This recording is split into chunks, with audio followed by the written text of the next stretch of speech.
আসসালামু আলাইকুম আরহামতুল্লাহি ওবারাকাতুহু। শুরু করছি পরম করুণাময় আল্লাহ তাআলার নামে। কেমন আছেন আপনারা?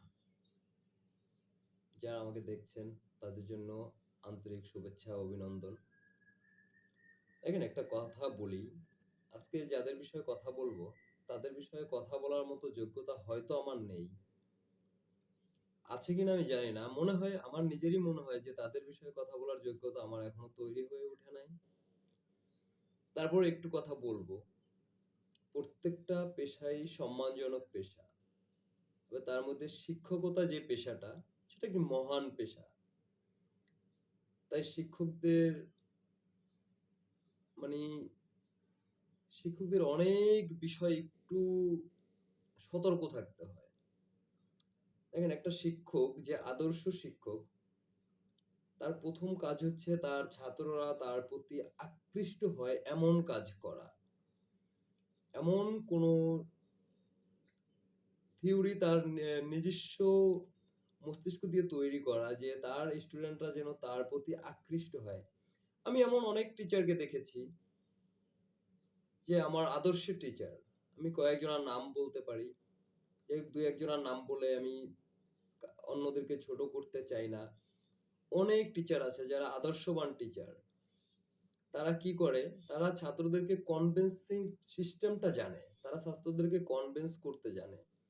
তারা ছাত্রদেরকে কনভিন্স করে তাদের নিজেদের আয়ত্তে রাখতে পারে। আর যখন একটা শিক্ষক তার ছাত্রদেরকে আয়ত্তে রাখতে পারবে, তখন তার থিওরি অথবা তার যে বিষয়টা স্টাডি করানোর কথা সেইটা অনায়াসে করতে পারে উনি।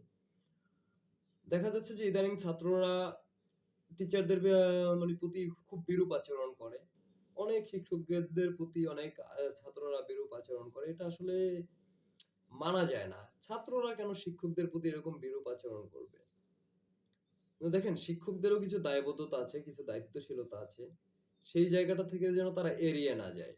একটা ছাত্র প্রত্যেকটা ছাত্রদের সাথে যেন তাদের সখ্যতা গড়ে ওঠে। একজন শিক্ষক তার আচার-আচরণ সম্পর্কে যেন প্রত্যেকটা ছাত্র অবগত থাকেন এবং শিক্ষক যেন শিক্ষকের ন্যায়ী হয়ে ওঠেন। প্রত্যেকটা ছাত্রের প্রতি যেন তার দায়িত্বশীলতা প্রকাশ করে। মাঝে, মাঝে খুব খারাপ লাগে যখন দেখি যে একটা শিক্ষকের প্রতি একটা ছাত্র খুব বাজে আচরণ করছে। আসলে সব শিক্ষকদের প্রতি ছাত্ররা বাজে আচরণ করে না। অনেক শিক্ষক আছে যাদের এক কথায় ছাত্ররা জীবন দিয়ে দিতে পারে। আমি আমার অনেক শিক্ষকদের চিনি, যাদের নাম আমি বলতে পারি। যে তারা যদি বলে যে, "রাসেল তুমি জীবন দিয়ে দাও আমার জন্য।" আমি এক কথায় প্রস্তুত। কারণ সে আসলেই আদর্শ শিক্ষক ছিলেন, আছেন এবং থাকবেন। একটা ছাত্রের কাছে যদি একটা শিক্ষক আদর্শ হয়ে ওঠে, তখন ওই শিক্ষকের কথায় ওই ছাত্রটা যেকোনো কিছু করতে পারে। তাই শিক্ষকদের প্রতি অনুরোধ যে আপনারা প্রত্যেকটা ছাত্রের প্রতি দায়িত্বশীল হন। আপনাদের দায়িত্ব কি আপনারা খুব ভালো করে জানেন। আমার থেকে ভালো জানেন কারণ আপনারা শিক্ষক। আপনাদের বিষয়ে কথা বলার হয়তো অধিকারই আমার নেই। তারপরেও বলছি। কারণ আমার কষ্ট হয় যখন দেখি যে শিক্ষকরা অপমানিত, লাঞ্ছিত হয়। তাও আবার ছাত্রদের মাধ্যমে। অন্য কেউ করতে হলে ছাত্ররা প্রোটেক্ট করবে। এটাই আমাদের চাওয়া। সেখানে যদি ছাত্রদের মাধ্যমে লাঞ্ছিত হতে হয়, এটা অত্যন্ত দুঃখদায়ক, পীড়াদায়ক। এইজন্য এই কথাগুলো বলা। প্লিজ আপনারা নিজেদেরকে ওইভাবে তৈরি করুন, নিজেদের আচরণকে ওইভাবে রাখেন যে আপনারা শুধুই শিক্ষক। আপনারা শিক্ষা দিচ্ছেন। শিক্ষা শুধু পুঁথিগত শিক্ষা নয়, শিক্ষক শিক্ষা দেয় সামগ্রিক জীবনের বিষয়ে।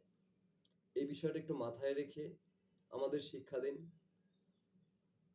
অবশ্যই আমরা ভালো ছাত্র হয়ে উঠবো এবং আপনাদেরকে সম্মান জানাবো। এবং ছাত্রদের উদ্দেশ্যে এতটুকুই বলবো যে শিক্ষকদের ভুলগুলো একটু যেন আমরা কম দেখি। দেখেন যদি একটা কথা কি গোলাপের কাঁটায়ও কিন্তু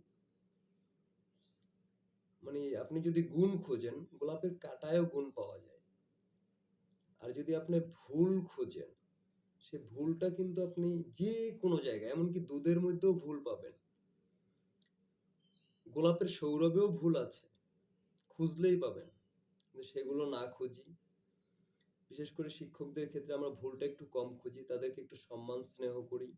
শিক্ষকরা অতি সম্মানের। তারা আমাদের গুরুজন, আমাদেরকে শিক্ষা দেন। আমরাও ছাত্র, এখনো ছাত্র। শিক্ষকদের প্রতি যেন সম্মান হয় অটুট। শিক্ষকদের প্রতি যদি শিক্ষকরা ভুল করেও থাকেন, তাকে যেন একাকী আলাদাভাবে বোঝানোর চেষ্টা করি যে, "স্যার আপনার এটা ভুল ছিল বা এটাকে নিয়ে আপনি একটু চিন্তা করতে পারেন।" কিন্তু তাদেরকে যেন প্রকাশ্যে আমরা লাঞ্ছনা না করি। জাস্ট এতটুকুই বলার। যে ছাত্র এবং শিক্ষকদের সম্পর্কটা যেন থাকে খুব সুন্দর এবং সম্মানজনক, স্নেহর মধ্যে দিয়ে। ছাত্র শিক্ষককে সম্মান করবে, শিক্ষক ছাত্রকে স্নেহ করবে এবং তাদের দুজনের মধ্যে আন্তরিকতা তৈরি হবে, ভালোবাসা তৈরি হবে। এটাই কামনা। ভালো থাকবেন, সুস্থ থাকবেন এবং সকলের জন্য দোয়া করবেন। আসসালামু আলাইকুম ওয়া রাহমাতুল্লাহি ওয়া বারাকাতুহু।